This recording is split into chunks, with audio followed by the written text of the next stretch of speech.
बीता हुआ कल कभी बदला नहीं जा सकता, लेकिन आने वाला कल हमेशा आपके हाथ में होता है। चलिए इसी अच्छे विचार के साथ आज का वीडियो हम शुरू करते हैं। हमारा गौरव पाठ्य पुस्तक के अंतर्गत आज हम लोग अध्याय 5 जीवन की विभिन्न शैलियाँ ऋग्वैदिक कालीन जीवन पाठ के सभी प्रश्नोत्तरों का अभ्यास करेंगे। रिक्त स्थानों की पूर्ति कीजिए। पहला है संस्कृत भारोपीय भाषा परिवार का हिस्सा है। भारोपीय शब्द भारत एवं यूरोपीय शब्द से बना है। दूसरा है ऋग्वेद में गंगा नदी का जिक्र एक बार हुआ है। तीसरा है ऋग्वेद में 4 वर्णों का उल्लेख मिलता है। अगला है मेगालिथ मृत्यु के स्मृति चिन्ह के प्रमाण होते हैं। सबसे आखिर में दिया गया है इनाम गांव महाराष्ट्र राज्य में है। सही कथन के आगे सही का एवं गलत कथन के आगे गलत का चिन्ह लगाइए। पहला है ऋग्वेद में वर्णित वर्ण व्यवस्था जन्म के आधार पर थी। बिल्कुल गलत है। ऋग्वेद में वर्णित वर्ण व्यवस्था कर्म पर आधारित थी, इसलिए इसको गलत का चिन्ह लगाएंगे। अगला है ऋग्वेद में 1028 सूक्त है। बिल्कुल सही है, इसके लिए सही का चिन्ह लगाएंगे। ग नंबर में दिया गया है ऋग्वेदिक काल के लोग चावल का सेवन करते थे। ये गलत है। ऋग्वेदिक काल के लोग जौ एवं गेहूं का सेवन करते थे, इसके लिए गलत का चिन्ह लगाएंगे। अगला है राजन का चुनाव सभा करती थी। यह भी गलत है। राजन का चुनाव समिति करती थी, इसके लिए यहाँ पर गलत का चिन्ह लगाएंगे। सबसे आखिर में दिया गया है झारखंड में भी मेगालिथ मिले हैं और ये सही है, इसीलिए सही का चिन्ह लगाएंगे। तीसरे नंबर में दिया गया है निम्नलिखित प्रश्नों के उत्तर संक्षेप में दीजिए। आपका पहला प्रश्न है ऋग्वैदिक काल में बलि शब्द का प्रयोग किन अर्थों में होता था? और इस प्रश्न का सही उत्तर इस प्रकार है। ऋग्वैदिक काल में बलि शब्द का प्रयोग 2 अर्थों में होता था। प्रथम यज्ञ में आहुति के लिए तथा दूसरा लोगों के द्वारा अपने राजा को उपहार में दिए गए धन के रूप में। आपका अगला प्रश्न है ऋग्वैदिक काल में राजा का प्रमुख कार्य क्या था? और इस प्रश्न का उत्तर आप इस प्रकार दे सकते हैं। ऋग्वैदिक काल में राजा का प्रमुख कार्य जन को सुरक्षा प्रदान करना तथा जन की संपत्तियों में वृद्धि करने के लिए यज्ञ का आयोजन करना था। आज की तरह उसके पास स्थायी सेना नहीं होती थी। युद्ध के दौरान एक नागरिक सेना का गठन किया जाता था, जिसका नेतृत्व राजन करता था। ग नंबर का प्रश्न है ऋग्वैदिक काल में लोग यज्ञ क्यों करते थे? और इसका सही उत्तर इस प्रकार है। ऋग्वैदिक काल में लोग युद्धों में विजय, पशुओं एवं पुत्रों की प्राप्ति के लिए यज्ञ एवं ईश्वर की उपासना करते थे। घ नंबर का प्रश्न है वेद कितने हैं? सबसे पुराना वेद कौन सा है? और इसका सही उत्तर इस प्रकार है। वेद 4 है। ऋग्वेद, सामवेद, यजुर्वेद तथा अथर्ववेद। ऋग्वेद सबसे पुराना वेद है। आपका अगला प्रश्न है सूक्त का क्या अर्थ है? ऋग्वेद में कितने सूक्त है?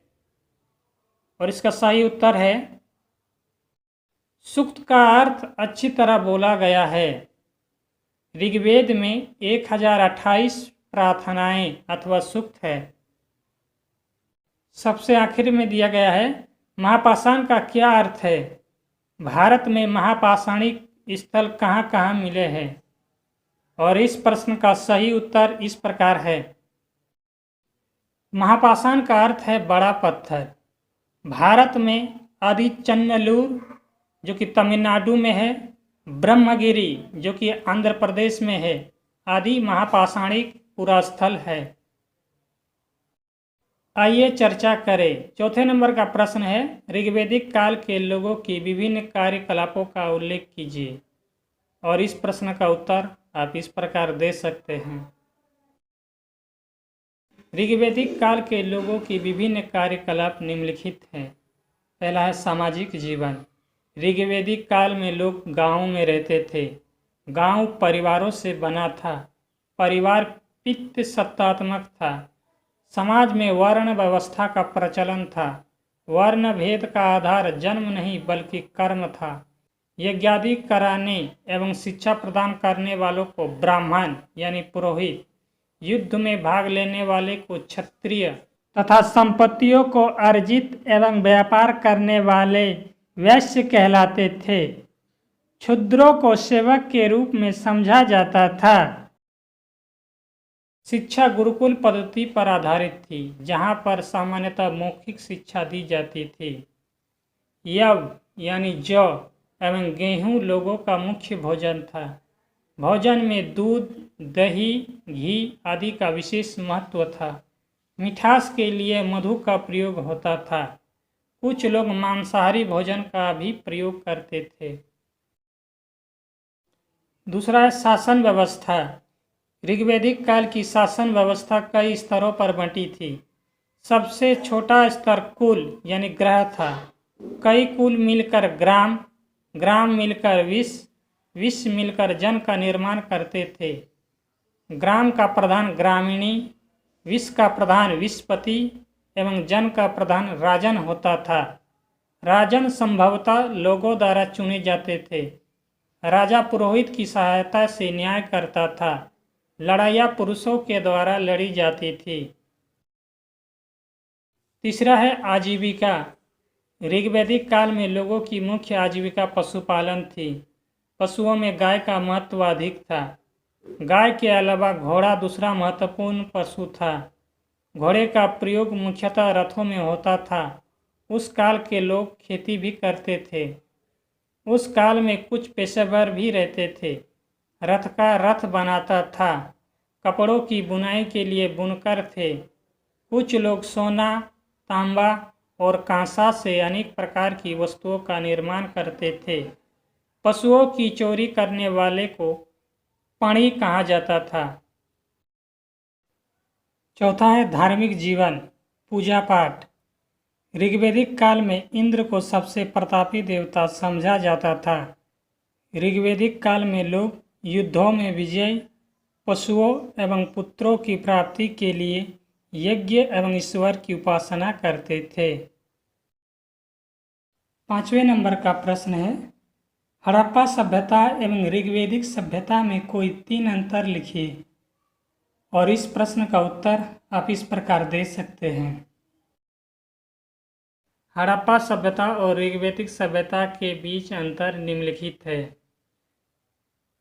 पहला, हड़प्पा सभ्यता का उदय पहले हुआ था, जबकि हड़प्पा सभ्यता के पतन के बाद ऋग्वैदिक सभ्यता का उदय हुआ था। दूसरा है, हड़प्पा सभ्यता एक नगरीय सभ्यता थी, जबकि ऋग्वैदिक सभ्यता एक ग्रामीण सभ्यता थी। तीसरा है, हड़प्पा सभ्यता में बैल का महत्व अधिक था, जबकि ऋग्वैदिक सभ्यता में गाय का महत्व अधिक था। चौथा है, हड़प्पा सभ्यता में परिवार मात्र सत्तात्मक होता था, जबकि ऋग्वैदिक सभ्यता में परिवार पितृ सत्तात्मक होता था। पांचवा है, हड़प्पा सभ्यता में बैलगाड़ी का प्रयोग होता था, रथों का नहीं, जबकि ऋग्वैदिक सभ्यता में घोड़ों का प्रयोग मुख्यतः रथों में होता था। छठा है, हड़प्पा सभ्यता की जानकारी केवल पुरातात्विक स्रोतों से मिलती है, जबकि ऋग्वैदिक सभ्यता की जानकारी साहित्यिक स्रोतों व पुरातात्विक स्रोतों दोनों से मिलती है। आप अपने सुविधा के अनुसार इनमें से 3 कारणों को लिख सकते हैं। 6 नंबर का प्रश्न है, इनाम गांव में लोगों की आजीविका क्या रही होगी। और इस प्रश्न का सही उत्तर इस प्रकार है। इनाम गांव से प्राप्त अवशेषों को देखकर उनकी आजीविका के संबंध में अनुमान लगाया जा सकता है, जो इस प्रकार है। पहला है, इनाम गांव में खुदाई के क्रम में मिट्टी के कई घर मिले हैं, जिसमें से एक 5 कमरों वाला घर भी मिला है, जिसके इर्द गिर्द अनाज के गोदाम है। यह घर संभवतः किसी कबीला के सरदार का रहा होगा, जो किसानों से अनाजों को एकत्र कर उस गोदाम में रखता होगा।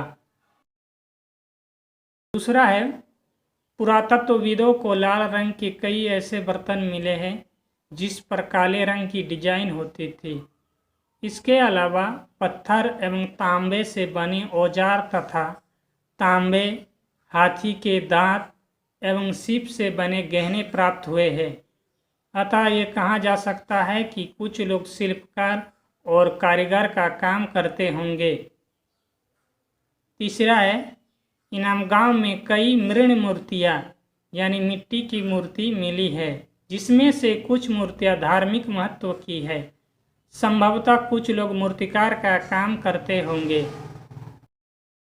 चौथा है, पुरातत्वविदों को गेहूं, चावल, जौ, दाल, बाजरा, मटर और तिल के बीज मिले हैं। संभवतः इनाम गांव के लोग खाद्यान्न फसलों का उत्पादन करते होंगे। पांचवा है, कई जानवरों और चिड़ियों की हड्डियां भी पाई गई है। शायद इनाम गांव के लोग शिकार और पशुपालन का काम भी करते होंगे। आइए करके देखें। 7 नंबर का प्रश्न है, अपने विद्यालय के पुस्तकालय जाकर प्राचीन काल की 5 पुस्तकों की सूची तैयार कीजिए। और इस प्रश्न का उत्तर आप इस प्रकार दे सकते हैं। प्राचीन काल की 5 पुस्तकों के नाम इस प्रकार है। यहाँ पर 12 पुस्तकों के नाम दिए गए हैं। आप अपनी सुविधा के अनुसार कोई भी 5 पुस्तकों के नाम लिख सकते हैं।